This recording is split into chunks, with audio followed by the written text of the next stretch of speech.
It is 3 o'clock, so we're going to kick off the Learning for All conference, the first annual. Welcome, everybody. I am Delia DeCourcy, and I am going to be your moderator for Dr. Liz Kolb's keynote. I'm really excited to be welcoming all of you to the Learning for All conference, sponsored by the Friday Institute at North Carolina State University. And as I said, the session is going to be recorded. And my name is Delia, and I currently work for Lenovo, but only very recently I moved over from Chatham County Schools in North Carolina, where I was the digital learning director, and I have had the great fortune to work with Liz Kolb in the past on the 4T conference for digital learning, and also through other initiatives at the School of Education at the University of Michigan. So enough about me. Dr. Liz Kolb, who is our first keynote for the conference, is a clinical professor of education technologies at the University of Michigan School of Education, and she teaches courses for the undergraduate, elementary, and secondary education programs, as well as the master's and certification programs. She has published 4 books thus far with ISTE on tech integration, including her most recent Learning First, Technology Second, which is a deep dive into the EEE framework, which she created and is spreading like wildfire across the country, and I'm a big fan of it. And she has another publication coming out this year with ISTE that also talks about the EEE framework and provides case studies for its use. So without further ado, I will turn things over to Liz. She is going to talk to us about whether or not technology is the snake oil of education. Well, hello everyone, and I just wanted to throw myself on video real quickly so you could see I am alive and here in Ann Arbor, Michigan, freezing in the snow. I am so thrilled to be here today, and I see many familiar names in the chat room, so thank you everyone for joining us on your Sunday afternoon or evening, whatever time it might be, or early morning. I'm not sure what time it is in Egypt, but it's wonderful to see so many people, so many educators from across the globe that are coming together for this. So I'm very excited to see everyone. And I'm just going to pause my screen share so that you can see my video. Hopefully you can see it and just see that I'm alive. Okay. All right, so I'm going to take myself off of video so that we can just look fully at the slides, but know that I am behind the scenes here. So without further ado, I just wanted to start off. I decided to title this presentation, "Is Technology the Snake Oil of Education?" because it kind of harks back to my days as a social studies teacher.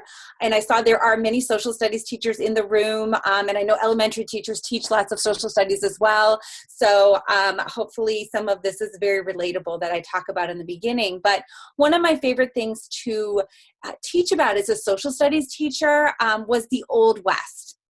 And if you do recall from, movies or your own studies, that back in the Old West, they used to have these medicine men who would come into town. And of course, the towns in the Old West did not necessarily have doctors and research-based physicians. If anything, they had maybe a barber who would kind of, bleed people or do things that were not medically sound. And so they would have occasionally a medicine man that would roll in on his a horse-drawn carriage, and he would say, "Oh, I have this elixir, this cure-all," right?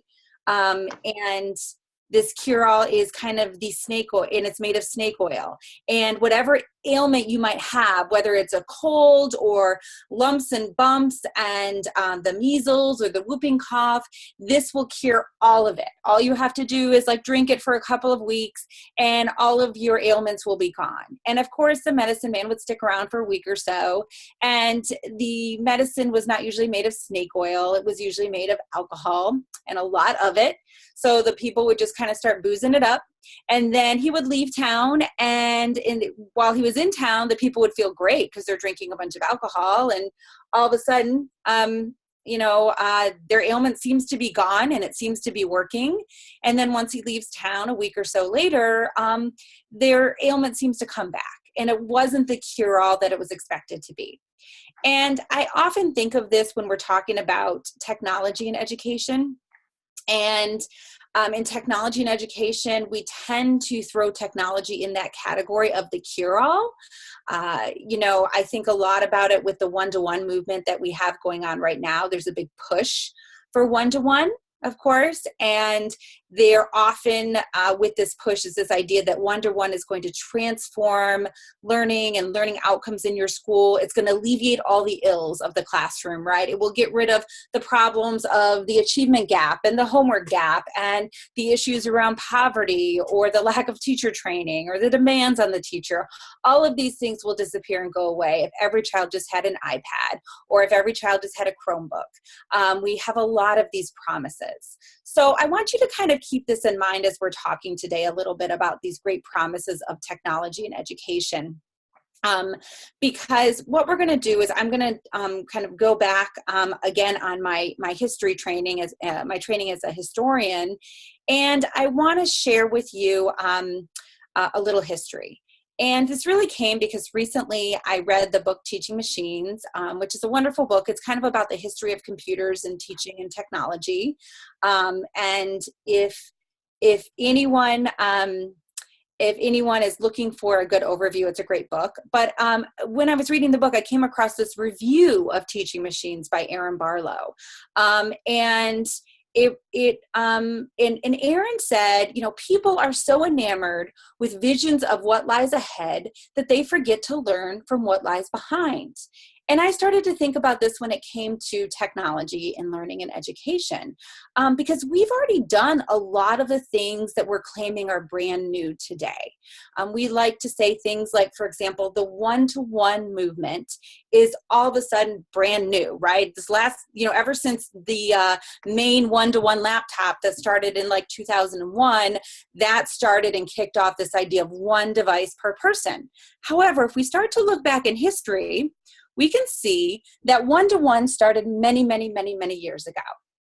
So does anyone know what picture this is that you're looking at right now?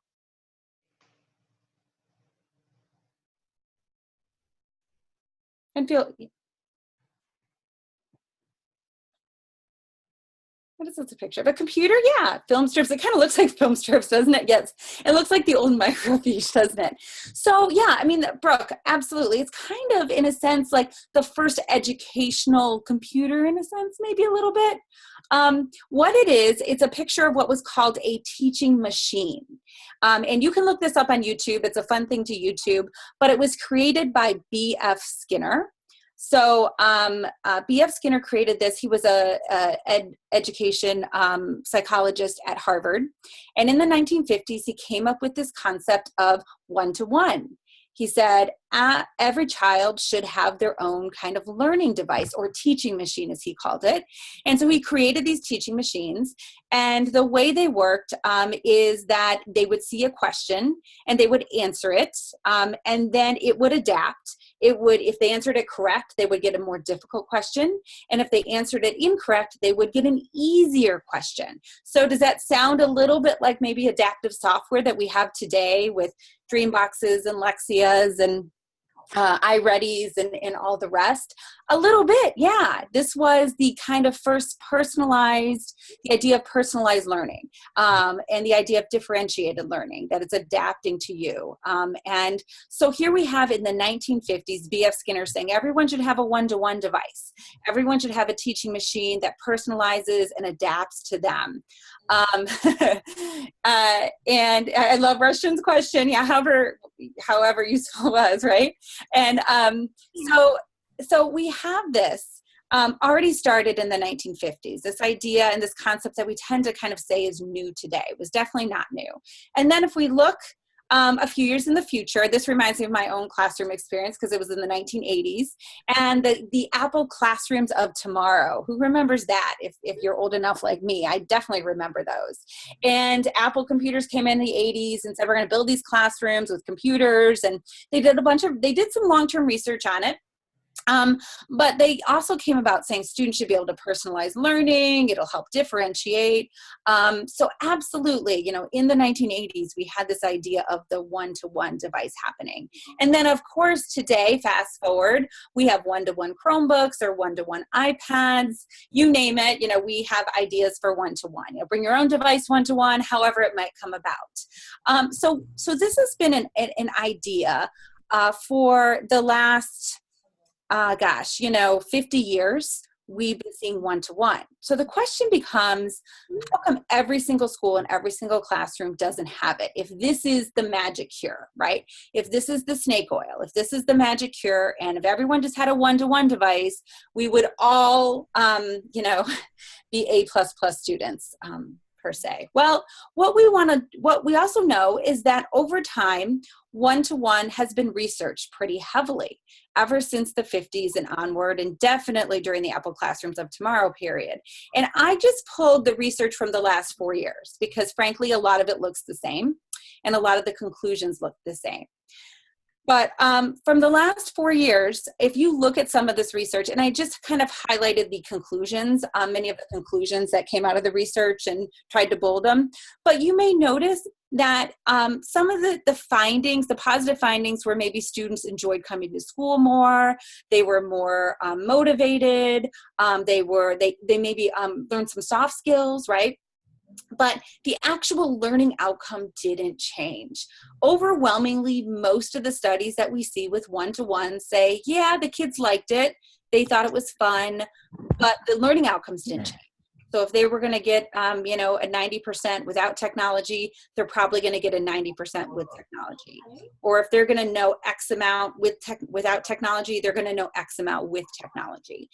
So it wasn't necessarily a magic cure. The results are pretty murky trying to figure out what is effective and is not effective with it.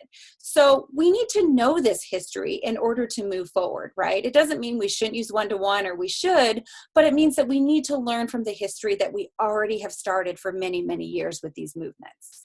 And in speaking of devices, there's so many, can I just say I have to pause because there's so many good questions in the chat room about one-to-one. And I only have a very short amount of time because I would love to dive in to, there are programs that have been effective. There are programs that have been ineffective, and there's a lot of good research out there on that. So we'll have to do another session all about one-to-one and the research with it.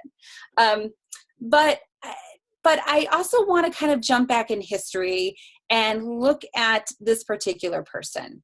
Who is this? Does anyone know who this is in the chat room? I'm sure there are some fans of this man in the chat room there. So yes. Oh, Janice, yes. John Dewey, absolutely. So if you know me at all, you know I'm a huge John Dewey fan. Huge John Dewey fan. Yes, he is. I love him. And he was a professor at the University of Michigan. And he lived many, many years ago, the turn of the 20th century. He was coming right out of the industrial age. And John Dewey wrote something called the Pedagogic Creed. If you haven't read it, it's pretty dense, but it's really important because, oh, Jen, I love that your husband did a dissertation on Dewey. I think that's awesome. I might want to read that. But what he did was he wrote this kind of manifesto for how teaching and learning should happen. And it was called the Pedagogic Creed. And it pretty much was the complete opposite of how teaching and learning had been happening in the industrial age. And we now pretty much do what John Dewey said we should be doing. He really was the one that kicked us off in thinking about all different ways that students should be learning, that teachers should be teaching. And then when we researched it, we found out, oh, this guy was kind of right. Look at that. Somebody wrote something in 1897 and he was kind of right on. Well, John Dewey created these lab schools in the early turn of the 19th century, and they continued for many years. The University of Chicago had the most popular and well-known one.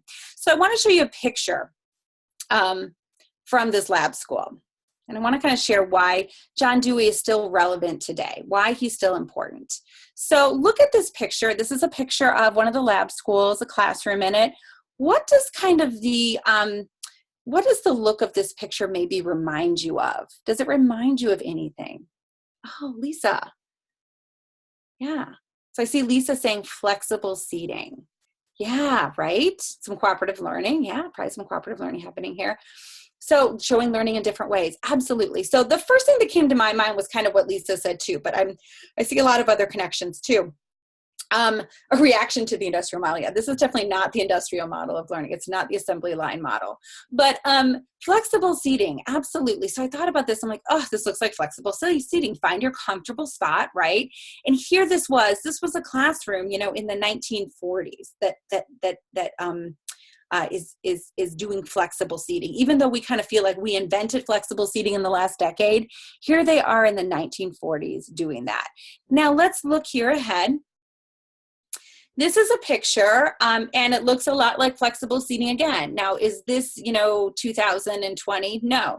This was a picture taken in 1968 in some of the urban classrooms in New York City were trying out flexible seating and different ways that students were able to kind of engage in their learning and different ways that they're structuring the classroom. So one of the things that we know is flexible seating was around in the 40s. It was around in the 60s, and of course it's still around today. It's not something that we invented in the last decade. It's been around for a long time. And John Dewey was the one who kicked us off to start thinking about flexible seating and having students kind of voice and choice in the seating. Sometimes voice and choice means they want a very traditional seat. That would be my daughter. She does not like flexible seating.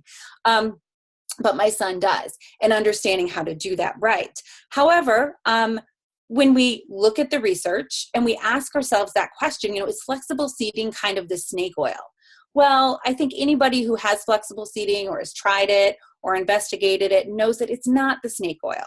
It can be helpful for some students, but when we actually look at the research, and if you go into the ERIC journals and look at the research, you will find that some students found flexible seating to be really helpful, and other students found it to be more harmful.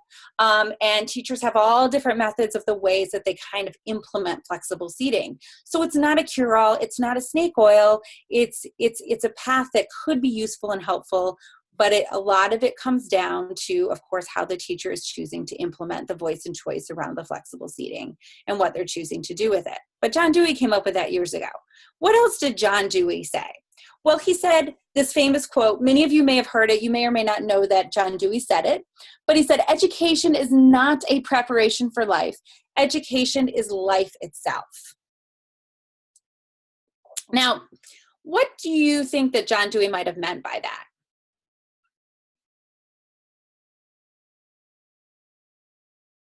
I know a few people in this room know because we've studied together before.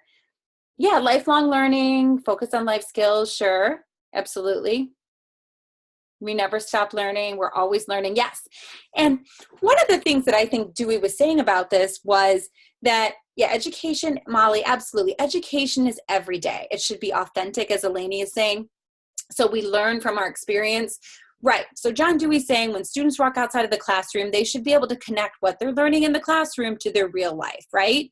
So if we look at another picture of one of his lab schools, so this is a lab school, this is in 1940, and what do we see in this particular image? What do we see in this kind of picture? Well, what are some things that you notice? Yeah, there's kind of like an igloo, or maybe it's a wigwam or a teepee. It definitely looks as though resembles kind of a longhouse. The anchor charts, yeah. I see some of those in the back. The wall decoration at students' eye level, right? Isn't that so? I mean, just kind of right on there. The looms, so they're obviously kind of weaving something. It looks as though maybe they're studying, if I had to guess, maybe like Native American or some kind of Alaskan culture, something along those lines. But it looks like Dewey's trying to bring the outside world into the school, right? Experiential, absolutely. Jennifer, experiential, different learning stations, right? Different activities they're doing at different stations, very experiential. They're trying to bring the authentic world into the school. So that education is life itself, right? It's not just reading in a book. So if we fast forward again to the 1980s, so here we have a picture of a bunch of children. The Bronx Zoo came to their school in 1988, and they brought in all of these animals to engage with. So they're studying biology, but they're just not looking at pictures in a book or even on a film strip. They actually get to touch and feel and experience with the animals themselves. John Dewey would have loved this, I think, right?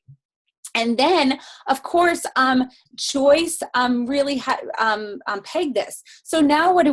We have virtual reality, right? Where we try to bring real experiences into the classroom, or to try to bring our classroom into other experiences, right? And make those connections to the outside world. So virtual reality is kind of something we have been doing, of course, in a different way, for many, many years. And so there's a lot of research on virtual reality. So we want to make sure that we're asking, is virtual reality effective, necessary for students to learn? And of course, the answer in the research is going to be, it depends, right? It depends on the environment, the situation, the goals. It's going to depend. So it's not a cure-all, but it could be helpful and useful. So we have to know what the research actually says on that, and on those particular experiences. Now, John Dewey had many other great quotes, so I'm just going to share a couple more. This particular one is also a fairly well-known quote that he says, "I believe that the educational process has two sides, one psychological and one sociological." I'm just going to focus on psychologically. Really kind of talks about the self, the bringing in prior knowledge and interest, which I'm going to get into a little bit later.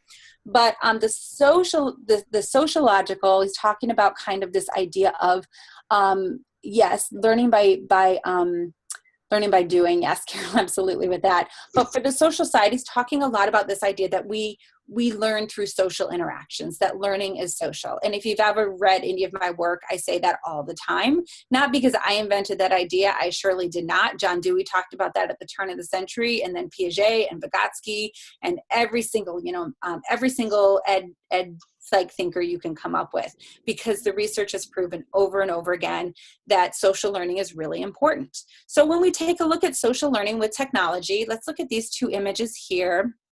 And we have one in 1950 on the right-hand side. We have some students listening to a radio broadcast.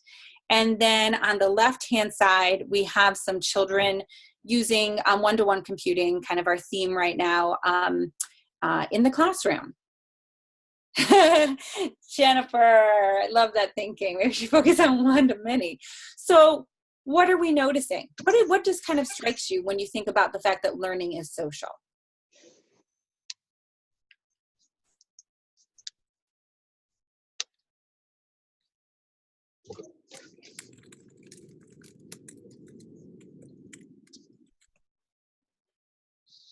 Yeah, collaborative, right? We don't learn in isolation, right? Learn from other experiences, sharing with others. It requires being social. So one of the things that I really think about and notice in this image is, if we're all listening to the same radio broadcast, then as a teacher, I have an opportunity to really go deep and reflect on what we're listening to, because we're co-engaging in the same broadcast. I almost said podcast, but it wasn't a podcast then. We're co-engaging in the same broadcast, right? But in the 2018 image, everybody's doing their own thing, possibly. And when you're doing your own thing, it can differentiate, it can personalize, absolutely. Those aren't bad things. But as a teacher, it makes it much more difficult to actually have a deep conversation with the students and a reflective conversation about what they're engaging with, especially if I'm the teacher and I did not engage with the same media or software that they did, because it's that differentiated. So sometimes one-to-many is okay, right? Even if I have a one-to-one classroom, which I do in my own school, I rarely ever let my students work one-to-one. They're almost always working one in pairs, in teams, in groups. If they are working one-to-one, I always have them do some kind of reflective talk about what they have been working on and doing.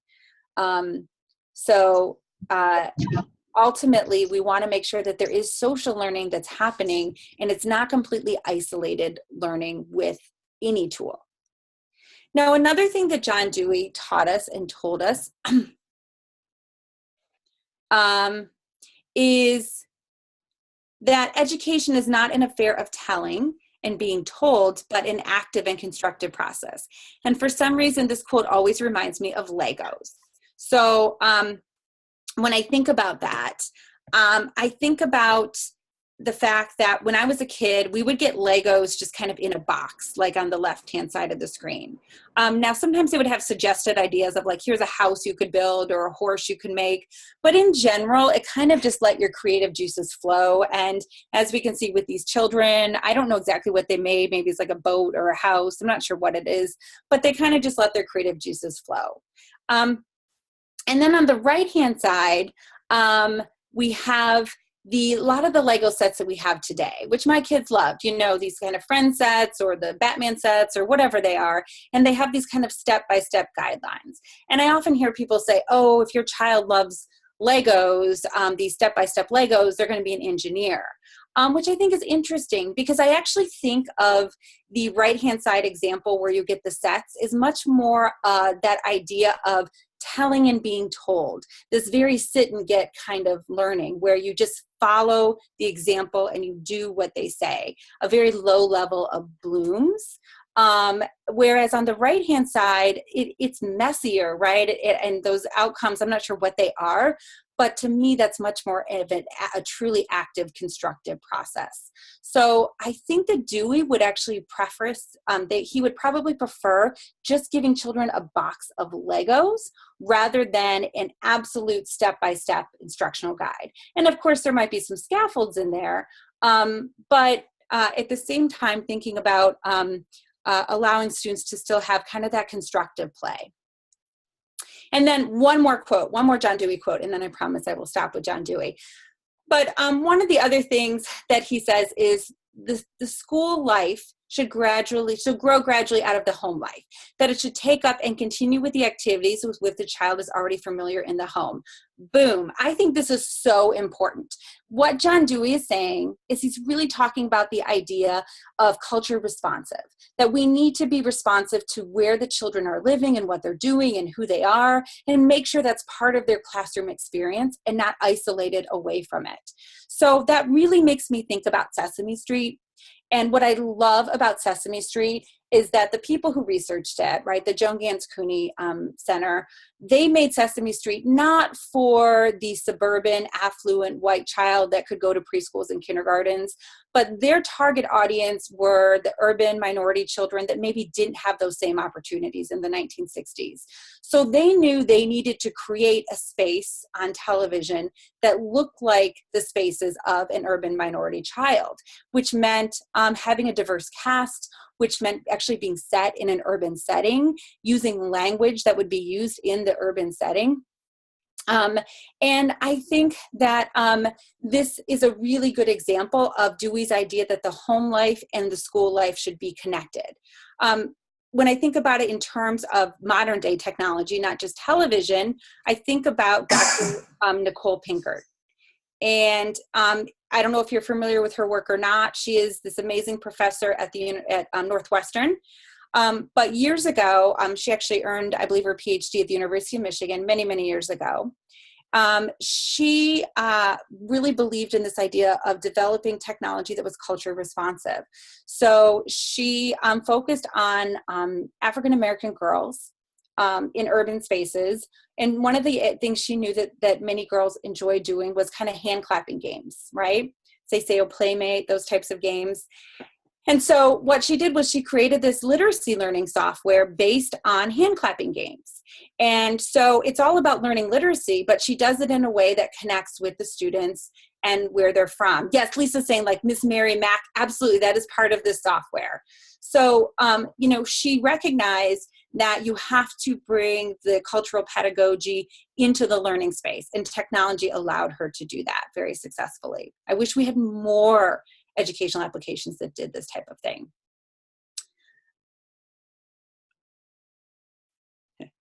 So my quick question to you is, what types of learning activities with technology might John Dewey endorse or not endorse? What do you think?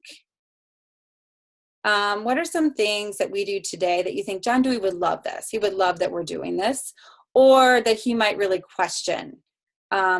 Yeah, Lisa, great. Global collaborations. I think that would definitely be an endorsement from John Dewey, right? Connecting to the authentic creativity. Yeah, encouraging that constructive creativity. Groups watching videos and discussing. Yeah, it's kind of old school, but I think so, right? Endorse maybe blogging, maker spaces, that creativity there. Passion projects or genius hour. Absolutely. Desmos activity builders, yeah, being hands-on. Twitter chats, yeah, classroom genius hour. App creations, right? So I see a lot of higher level thinking in here, right? Creativity, collaboration, communication, getting those C's in there, critical thinking, problem solving, engineering process, absolutely. So these are the types of things that John Dewey would probably give a lot of credence to.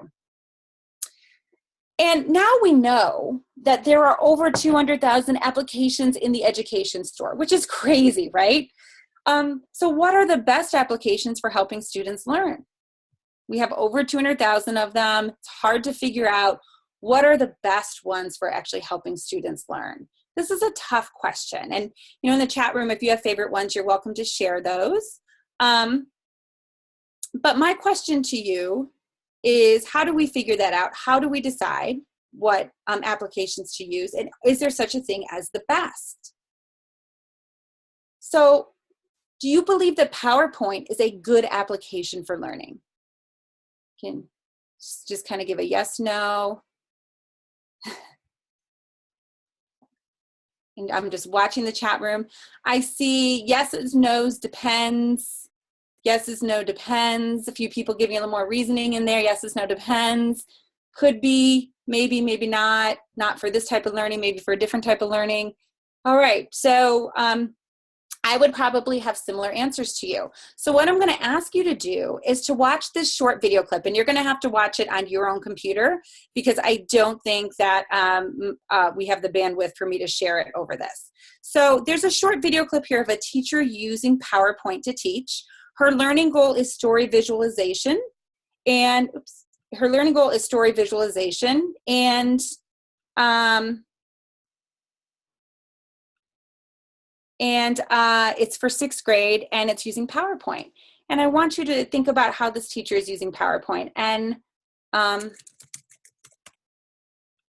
see if I can send this to everyone. There we go. All right, so take 2 minutes, watch the video, and then come back to me.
Now, once you're done with the video, you can come on back in.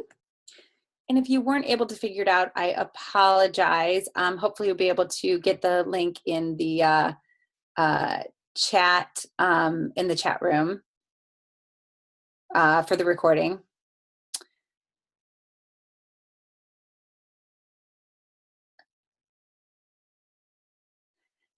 Yeah, so Russian's already like, he read my mind. So I'm asking the question. So here we have an example with the teacher using PowerPoint. And I actually felt like it was a pretty effective lesson. You know, I would like my child to be in that particular lesson and learning with that teacher. She seems like a very capable teacher. What was it that we noticed about what was effective about this lesson? What was allowing it to be effective?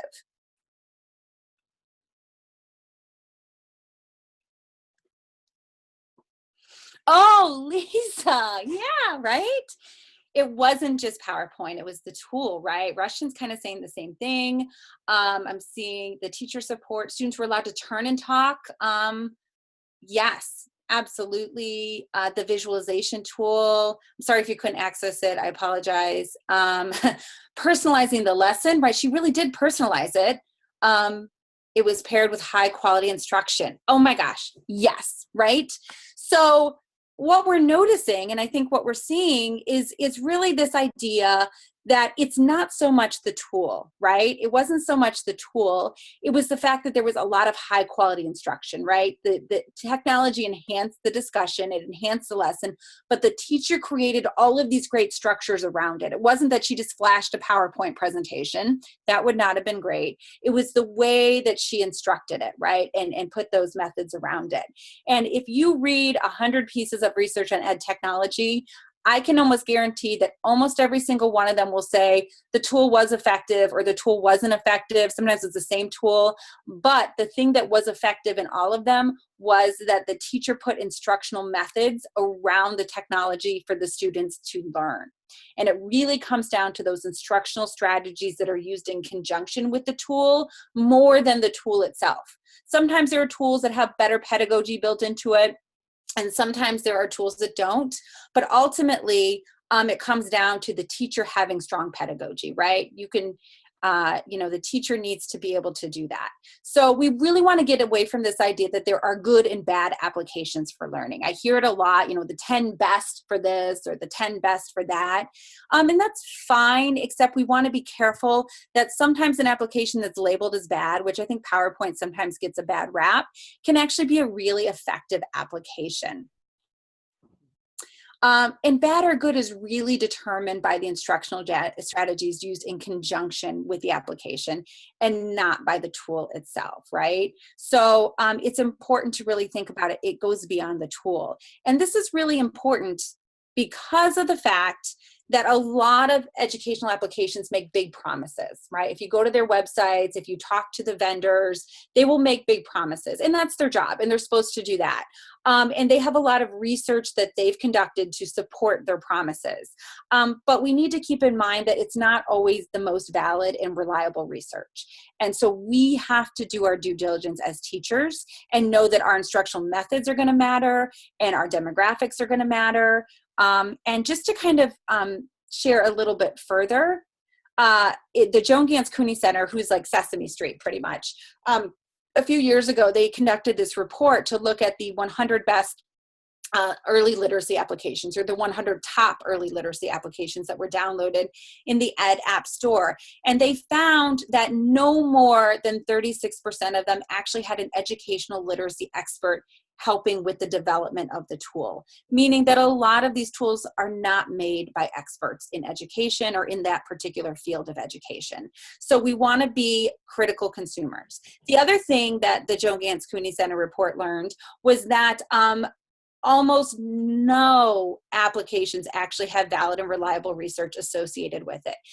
Most of them have zero research, and if they did, the research was on the fact that the kids liked it, or they thought it was fun, or it looked good, but it doesn't actually have research on, yes, this really did help students have better learning outcomes. That's a really hard thing to research. I know because I do research. It's very difficult. And so you need to be a critical consumer. Where do you go then to find out if there are valid and reliable studies? Well, I always start with the What Works Clearinghouse. If you haven't been there, here's the link to it. But it is run by the U.S. government. It started not under this administration, but a few administrations before in the mid-2000s. And they actually look for valid and reliable research on curriculum, on tools. And if it's there, they will share what they have. So that's a good place to go. And then the other thing I often encourage teachers is to do your own research. A great place to help with action research on new tools that you're trying or pilot studying is with the Rapid Cycle Coach created by Mathematica. This is a wonderful tool, again, research supported, that helps you actually research the tools that you want to be looking at and trying. And then finally, if you're actually looking for instructional strategies to go with your tools, I send my student teachers to the Digital Promise Learner Variability Navigator. And this is a wonderful place to be able to actually find instructional strategies to go with your tools. So I'm already looking at the time. I'm a little bit over. So I'm just going to show you very quickly. But if I go into the Learner Variability tool here on the screen, and let's say I'm looking at, literacy in grades 4 through 6, and I click on strategies, they have all sorts of strategies listed. I can turn different factors on and off if I want to focus on vocabulary or what it might be. And then if I go into the strategy, not only do they tell me what the strategy is, but they actually show me a video of a teacher doing that strategy. It's an awesome resource. So it's a great place to go for all of that good stuff. So I just want to conclude very quickly with I wrote a book called Learning First, Technology Second. And this came about because of the fact that we tend to put tools first. So I wanted to remind ourselves that in life and in the real world, we always put our goal first. So for example, if I want to hang up a picture and that's my goal, when I walk into Lowe's or Home Depot to get my tool, as much as I might want a 3D printer because it's cool and it's fun, my husband might want the chainsaw, I'm going to choose the basic tool, right? The hammer, because it gets the job done. An accountant is not going to choose to have a 3D printer when Quicken's going to get the job done. So we want to make sure that the learning is always leading the tools, because the tool is not magic, right? It doesn't have the cure-all. What does have the cure-all is we want to use the science of learning. We want to look at the science, look at the history of learning, look at what's been done before, because it probably has been done before and it's been researched. We want to make sure that we start with the goal and not with the tool. We also want to keep in mind that we can use old tech. There's nothing wrong with PowerPoint as long as we're putting good instructional strategies around it, right? There's nothing wrong with a typewriter if there's good instructional strategies around it. We also recognize that there's no one best and one worst. It really comes down to how we're using the application or the technology. And learning is social. We have to be social when we're using technology. It is so important for our cognitive growth to be social. So find ways to be social with technology and find ways to be authentic as much as possible. Get students in the real world. If we can't get them there, make sure our technology is helping us get our students there. And finally, you, the teachers, are the cure-all in a sense, right? You are the magic. It is not the tool. The tool will never be the transformative piece of learning. The teachers are the transformative piece of learning.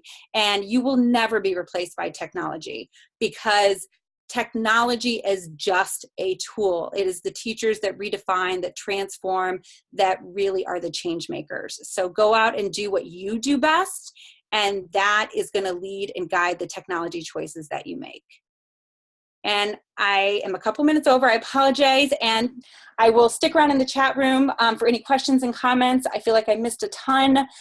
Thank you so much for sticking around and listening to the presentation. This is going to be an awesome conference, and you have amazing presenters, some of which I know are in the room here. So please stick around and go to all these awesome presentations, and I hope to join you in some of them as well. So thank you so much for having me, and enjoy the rest of the conference. All right. Well, thank you, Liz. That was amazing. We truly enjoyed that keynote. I'm Teresa Gibson. I am your second host. Delia and I are sharing responsibilities this afternoon. And what we're going to do now is we're going to ask Liz to stop sharing her screen, and we're going to pop over to just a little bit of information for conference attendees, a bit of orientation for you that I have ready to share. I am going to jump in and share my screen. Thank you, Liz, once again. And we will take a quick look. So first of all, thank you all so much. We do have 163 people with us live right now and over 700 registered for the conference throughout today and tomorrow. And we are so excited to be able to offer this for you. We do have a unique form ready for each presenter. If you would love to give Liz some feedback, you are going to be able to go back to the agenda and click on a link and provide feedback directly to Liz. And that same agenda, which the short link, the go link there is pointing you to, is going to be how you steer your way throughout the whole conference over today and tomorrow. So again, I'm Teresa Gibson, and I am a representative of the Friday Institute for Educational Innovation.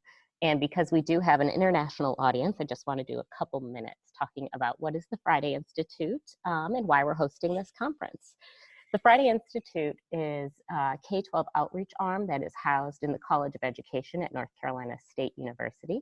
We are in Raleigh, North Carolina, and our mission is to support K-12 education, bringing together research, practice, and policy to meet the needs of educators across K-12 in North Carolina, nationally and internationally. And that is why we feel that it's more important than ever to get information and opportunities out to educators across the world. We are very honored to be hosting the Learning for All conference, and we hope to be hosting it for many years to come. A little bit of information just to orient you to the conference. As I said, this agenda document is going to be kind of your bread and butter. I would bookmark it if I were you right now. I have the go link showing again for you. As you look at this agenda, this is going to be kind of where you get all of your information. Sessions throughout today and tomorrow are going to be targeted towards different audiences. So you can see that the sessions coming up, there will be one that is in each hour that is targeted for teachers, one that is targeted for coaches and administrators. However, we do want you to know that you are welcome to attend any session, and we actually feel that you should cross those boundaries as you see fit to jump in and out of sessions. We are also recording all of the sessions, and so if you look where it currently says join live, what will happen now is we will take Liz's presentation, we will render it, and we will put up a link for a recorded session so that you can come back and review this information later. So throughout the next couple of days, you can join any session by clicking on that link. And then on Tuesday, we will revert those links over to recording links. If you want to give feedback to any of our presenters, you find the feedback link that is custom for their session, and that feedback will be shared directly with the presenters. And finally, some of our presenters have been able to offer us resources that are clickable. You can actually come to the agenda website and click on any resources that they have supplied. Those who have provided resources in advance are already linked on the agenda page, and any that we get in addition, we will also add to this document for you. So I encourage you to go ahead, bookmark that agenda page, because it will be how you drive throughout the next couple of days and when you come back. We are also happy to be able to provide certificates for professional learning hours. There will be a separate link that will allow you to request professional learning hours. And we will be sending that out in a follow-up email. We are asking that it not be completed until the conference has closed. We're going to ask you to tell us which sessions that you did attend, and then also provide a little bit of feedback on the overall Learning for All conference experience. After this conference is closed, we will send you all that link in a follow-up email. We will also add that link to the agenda site. We know that you won't be able to participate in all of the sessions live as they are concurrent, and maybe some of your colleagues have conflicts and weren't able to join us today. We will make all of the recordings available by February 12th. We will still accept requests for credit via that form all the way through February 26th. So feel free to share that agenda link widely. and have people engage with the recorded sessions, and then they can fill out the same link in order to request credit. All of the sessions will be hosted in the Zoom platform that you were using today. You'll see that across the bottom of your screen is where most of those controls exist. That is where you're going to find the chat feature and the button to mute and unmute yourself. We ask that you do not unmute yourself unless you are specifically prompted to do so by the presenter. Background noise can get very disturbing as we talk through. You can put your Zoom session in full screen mode. You can always use the escape key to get out of that full screen mode. And you do have a tiny minimized view of all of the participants that have their camera on. If not, you'll see a black screen with a name. You are allowed to minimize that and to move it out of your way if that makes your experience better. And finally, we wanted to talk to you a little bit about an upcoming opportunity. Beginning on February 17th, we do have, the Friday Institute is offering a free massive open online course designed for educators on social and emotional learning. That starts February 17th. It is fully online and free. It is an asynchronous course that is time-bound, which means it will be offered across this semester. If you want to keep up to date with us at the Friday Institute, you can follow our team's newsletter by using that quick go link right there, go.ncsu.edu/PLLC newsletter S20. I will go ahead and add these two quick go links to the agenda site so that you do not have to take a furious screenshot right now. And we do hope that you will join us for other sessions this weekend. We are so glad to have you here for Learning for All.